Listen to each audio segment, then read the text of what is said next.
हम सब बाहर आ गए, हमारे जब बाकी लोग थे वो भी बाहर आ गए। वहाँ पर बाकायदा लड़ाई झगड़ा दंगा फसाद का एक माहौल बन गया।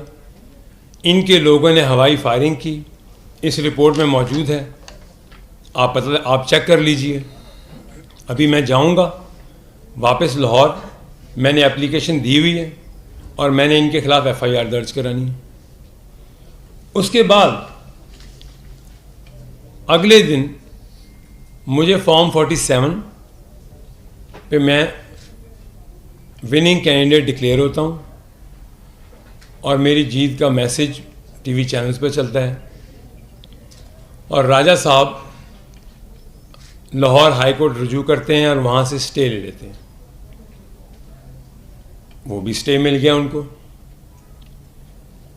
अगले दिन 2 दिन की छुट्टी आ गई। पीर को ऑनरेबल अदालत ने इस स्टे को खारिज कर कर रेफर टू ECP कर दिया। हम ECP में आ गए। वहाँ आते हैं तो राजा साहब हाई कोर्ट जाते हैं इस्लामाबाद।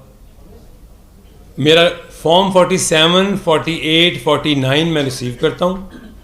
इनके मुताबिक मुझे विनिंग कैंडिडेट डिक्लेयर किया गया है और मुझे इन तीनों पे जब डिक्लेयर कर दिया गया as so I am the return candidate, ठीक है जी। उसके बाद जनाब राजा साहब जाते हैं, तो ऐसे किसी के साथ नहीं खेलने देंगे, ना आपको खेलने देंगे, ना किसी मुल्क दुश्मन को खेलने देंगे। आपने जो फ़िज़ा पैदा की है, आप वकला बरादरी से ताल्लुक़ रखते हैं, हमारे दिल में इज़्ज़त है आपके लिए। या आप सियासत कर लें या आप इस प्रोफेशन की इज़्ज़त रखें। काला कोट पहनकर इस प्रोफेशन के बाकी लोगों की जो इज़्ज़त है उनको ख़राब मत करें। और जिस रहनुमा की जुमा 4 दिन आप सो कॉल्ड लीडर बने हैं, 9 मई की दहशतगर्दी में जो मुलविस है, साइफर की जो गद्दारी के केस में जो मुलविस है, तोशा खाना की चोरी में जो मुलविस है, आप आज बैठ के बड़ी बड़ी बातें करते हैं। आपके करतूत मैं जानता हूं। मैं अगर अपना मुंह खोलूंगा तो आप दुनिया में किसी को मुंह नहीं दिखा सकेंगे। ये मैं आपके उस लीडर को कह रहा हूं। आज मुझे मजबूर किया आपने यहां बैठ के अपनी जुबान अपने लोगों को ये बात बताने के लिए। मैंने आपकी पार्टी में दिन रात काम किया था, इस मुल्क के लिए, पाकिस्तान के लिए, आपकी ज़ात के लिए काम नहीं किया था। आप लोग ज़ात से निकलें और पाकिस्तान का सोचें। पाकिस्तान में मौशी दहशतगर्दी आपने फैलाई, पाकिस्तान में डिजिटल दहशतगर्दी सिलेक्शन में आप फैला रहे हैं। आप सोशल मीडिया पे इदारों के खिलाफ ऐसे ऐसे इल्ज़ामात लगा रहे हैं, ये डिजिटल दहशतगर्दी कर रहे हैं आप। अभी तो आपके खिलाफ मैंने ये साइबर क्राइम में भी जाना है, जो आप ये ट्विटर अकाउंट बना रहे हैं, आपकी जो पीछे बैठी दहशतगर्द तंजीमें हैं, जो प्रिपेयर्ड हैं, जो मास्टरमाइंड हैं। मुझे 2 बातें आपसे और करनी है। मैं एक प्रेस कॉन्फ्रेंस कल भी कर रहा हूं लाहौर में, उसमें मैं आपका एक और करतूत आपके सामने रखूंगा। राजा साहब, पहले तो मैं आपसे बात कर लूं, आप अपनी तसल्ली करें। मैं विनिंग कैंडिडेट डिक्लेयर हुआ हूं, इंशाल्लाह मैं इसका तहफ़्फ़ुज़ करूंगा। मेरी आवाम, मेरे हलके की आवाम ने मुझे 1,72,825 वोट दिए हैं ऑलमोस्ट, और मैं उनकी पासदारी करूंगा, मैं उनको प्रोटेक्ट करूंगा। मैं ये आपकी गुंडागर्दी नहीं चलने दूंगा यहाँ पे। आप लोग अगर हम पाकिस्तान का सोचते हैं, पाकिस्तान को स्टेबलाइज करने का सोचते हैं, आप अपनी ज़ात से निकलें और आप लोग भी ये सोचें। कभी कहीं कोई फितना फैलाते हैं आप, कभी कहीं कोई फितना फैलाते हैं आप।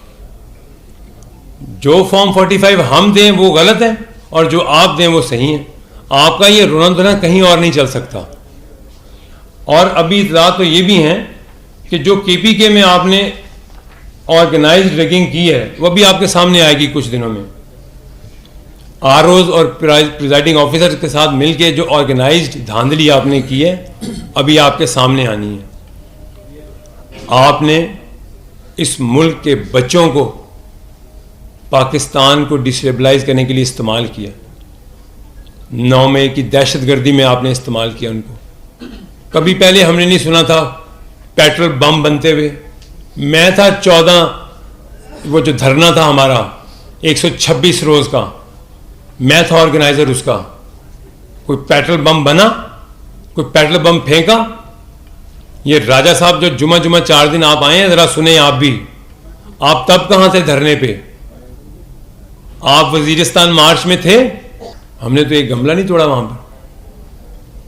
ये कौन से दहशतगर्द आपने तैयार कर लिए 9 मई को, जिनको पेट्रोल बम भी बनाना आता है, पुलिस वालों के साथ मुकाबला करना भी आता है, उनकी गाड़ियां चलानी भी आती हैं, इदारों को गालियां देनी भी आती हैं, डंडे चलाने भी आते हैं इदारों को, जिना हाउस पे हमला करना आता है, वहां जला के राख कर दिया जिना हाउस। हमारे बाकी शहरों में जो दिफाई इदारों के जो तनसीबात हैं उनको जलाना आता है आपको। आपका असल चेहरा मैं जानता हूं। ये काम कहां से आपने शुरू किया ये मैं जानता हूं। आज मुझे मजबूर किया आपने यहां बैठकर बताने के लिए अपनी कौम को। ये मेरी आज पहली प्रेस कॉन्फ्रेंस है, लेकिन जब मेरे मुल्क मेरी कौम की बात आएगी तो मैं आपका असल चेहरा इस कौम के एक एक बच्चे को दिखाऊंगा। मैं इसलिए दिखाऊंगा कि मैंने यहां रहना है, मेरे बच्चों ने यहां रहना है, मेरे मुल्क के बच्चों ने यहां रहना है। हमने इस मुल्क का दिफा करना है। हमने अपनी ज़ात के लिए नहीं, हमने जादू टूने के साथ फैसले नहीं कराने इस मुल्क के, ख्वाबों के ऊपर फैसले नहीं कराने इस मुल्क के। मैं गया हूं अदालत आपके खिलाफ, आप साबित कर दें, आप हल्फ उठा दें कुरान पे कि मैंने कोई एक झूठ बोला है आपके खिलाफ अदालत में। मेरी आपके साथ कोई जाती लड़ाई नहीं है।